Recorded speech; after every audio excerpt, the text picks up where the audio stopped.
C'est parti pour la dernière de la journée, toujours en direct, enfin presque direct, du West Web Festival à Carhaix, avec Loïc Chenet-Girard, notre président de région, Fabienne, vous travaillez chez LinkedIn, et Loïc Henaf, on parlera tout à l'heure de Henaf, évidemment. Fabienne, bienvenue en Bretagne. Merci. Vous êtes la Country Manager pour LinkedIn France. Déjà, avant tout, est-ce que vous êtes déjà venu en Bretagne ? Oui, j'y suis venue à de nombreuses reprises. Personnellement, j'ai passé plusieurs vacances à l'Armor-Plage. Ah oui, dans le Morbihan Sud. Voilà. Et puis professionnellement, j'ai eu l'occasion d'accompagner une entreprise rennoise dans le domaine de la formation. Bon, alors est-ce que vous saviez que la Bretagne, c'est la région de France où on est le plus heureux de travailler dans cette région ?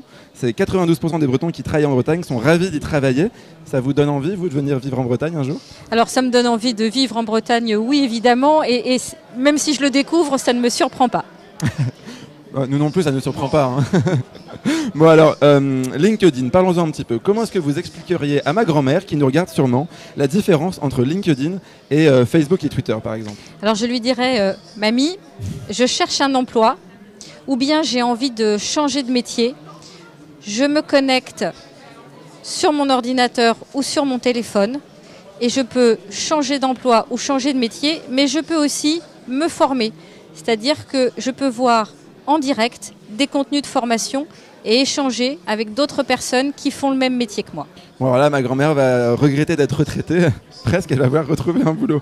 Il y a plus de 14 millions de profils sur LinkedIn à peu près. 16 millions. 16 millions, ah bah voilà, j'irai les recompter alors du coup. Et est-ce qu'il y en a beaucoup qui sont des profils bretons ? Est-ce qu'il y a une vraie mafia bretonne sur LinkedIn ? Alors, il y a effectivement probablement une mafia bretonne, je ne sais pas si on peut l'appeler comme ça, mais en tout cas, il y a deux... C'est un mot qui est tendance en ce moment, quoi. Voilà, deux communautés très actives sur LinkedIn chez les Bretons. Il y a une communauté bretonne, et puis il y a une communauté qui m'est particulièrement chère, qui est la communauté des femmes professionnelles en Bretagne. Ah, donc oui. Au total, à peu près 6000 membres sont membres de ces deux groupes. Alors, c'est super intéressant ce que vous dites. J'aimerais qu'on croise un petit peu avec l'expérience de Loïc, puisque Loïc, vous dirigez la société Henaf, qui est basée à Poulrezic dans le Finistère. Est-ce que vous utilisez LinkedIn justement pour recruter et faire venir des talents à vous ? Oui, tout à fait. Nous avons une page d'entreprise LinkedIn que nous utilisons pour partager les valeurs de l'entreprise, pour faire valoir ses points d'ancrage et notre vision de l'alimentation et notre vision du monde. Et cette page sert aussi à promouvoir les emplois qui sont ouverts dans l'entreprise. Quels arguments est-ce que vous utilisez pour convaincre ? Je pense que les arguments d'une entreprise qui est en pleine transformation, qui a un vrai projet, qui est très, très attaché à son territoire et à ses valeurs, et puis qui vit sur un territoire vraiment exceptionnel où on peut allier une vie professionnelle très intéressante et une vie personnelle très riche. Quand on vit en Pays Bigoudin, on l'aime et on le partage. Et on le défend et on aime le défendre. Ouais. Bon alors Fabienne, est-ce que vous pouvez partager un petit peu justement avec nous le futur de LinkedIn ? On n'est qu'entre nous. Allez-y. Le futur de LinkedIn, il est de poursuivre l'ambition d'origine qui est d'offrir une opportunité économique à chaque professionnel dans le monde. Donc 3,5 milliards de professionnels actifs dans le monde.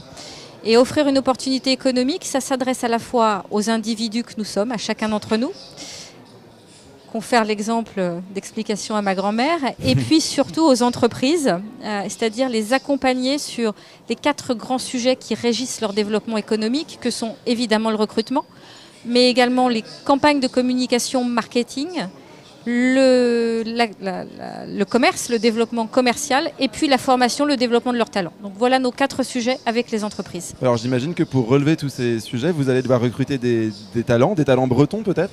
Alors nous en avons déjà.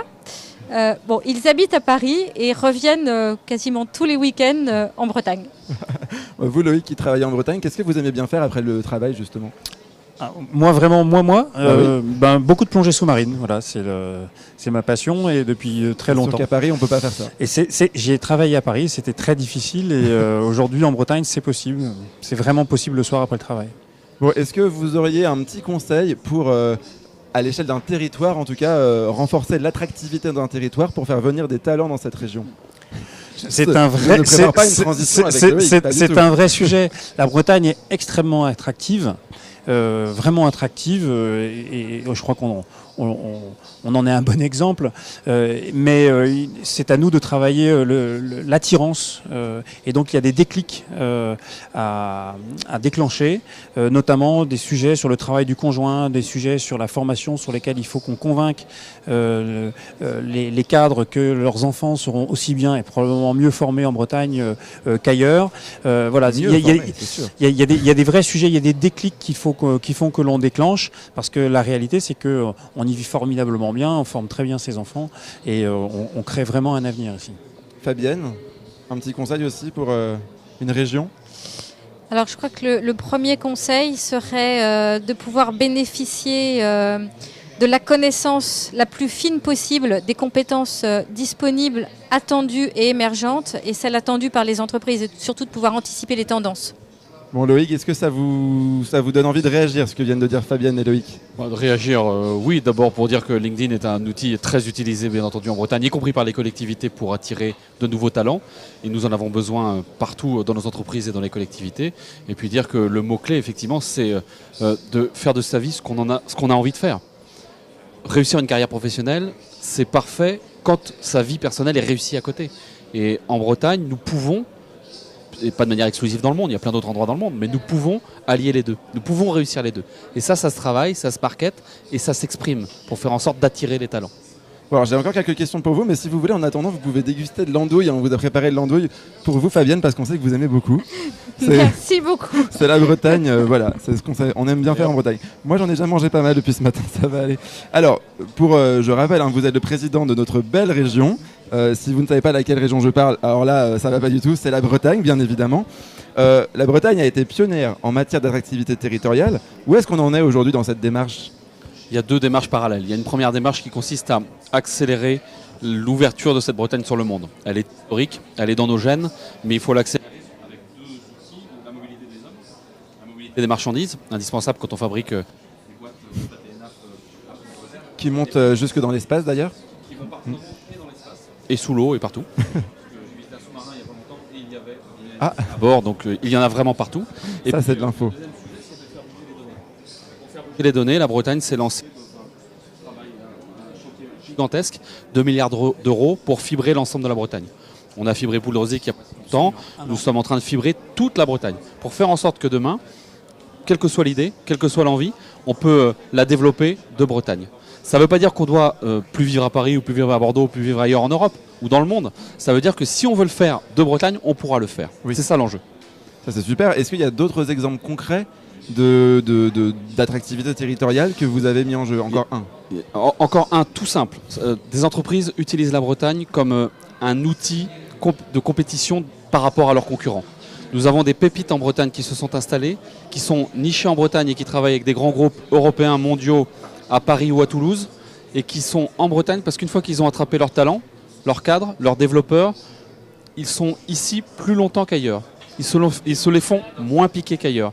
Et ils ont des cadres heureux, ça a été dit, des collaborateurs heureux, des développeurs, des entrepreneurs heureux, qui ont envie de rester, mais qui ont envie aussi de se défoncer pour leur boîte. C'est les deux clés. Ouais, et là, ça donne de la performance, ça donne de la croissance, ça donne, encore une fois, de la richesse produite en Bretagne, au bénéfice de l'ensemble de nos habitants et de nos territoires. Peut-être qu'un jour LinkedIn mettra son siège en Bretagne. LinkedIn.bzh, pourquoi pas. Peut-être un jour. Bon, juste, vu qu'on est aussi qu'entre nous, j'aimerais bien savoir, est-ce que vous êtes plutôt huître ou Queen Yaman? Les deux, mais dans le bon sens comme vous venez de l'expliquer. Huître puis Queen Yaman. Ah oui, et l'andouille dans tout ça? Non mais justement. L'andouille, à n'importe quel moment de la journée. Alors on va faire un gros mix, puisqu'on va faire un petit jeu pour finir. J'ai concocté une confiture moi-même, figurez-vous, et pas avec ma grand-mère, faite avec un ingrédient breton. Je vous propose de tremper des petites touillettes dedans, et le premier qui détecte quel est l'ingrédient principal gagne son poids, allez, en andouille on va dire. Allez. Non mais non, vous inquiétez pas. Allez-y. Allez-y, et puis il faut goûter tous en même temps en fait. Ah oui, vous avez vu d'avance. Voilà, je montre. Ah pardon, vous êtes puni. Ah bah voilà, un gros morceau, c'est pas grave. Alors allez-y. Est-ce que vous sentez? Si vous me dites non, je vais être vexé, c'est moi qui l'ai faite. J'ai épluché les pommes et les fraises moi-même, mais c'est pas ça l'ingrédient principal. On peut recommencer? Oui.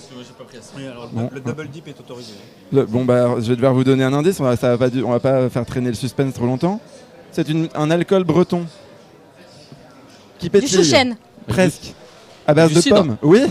Bon bah C'est le voilà. confiture au cidre. Eh bah oui, c'est moi qui l'ai faite. Très bien. Bon bah je vais revoir la recette. Avec l'andouille, ça doit être très bien. Excellent, Et voilà. On va dire que c'est Excellent l'andouille avec qui a l'andouille. perturbé. Bon bah bref, on va aller chercher du coup votre poids en andouille. On se retrouve nous demain avec d'autres invités J'attends. et d'autres jeux super fun. Allez, merci beaucoup à tous. en tout cas. Merci.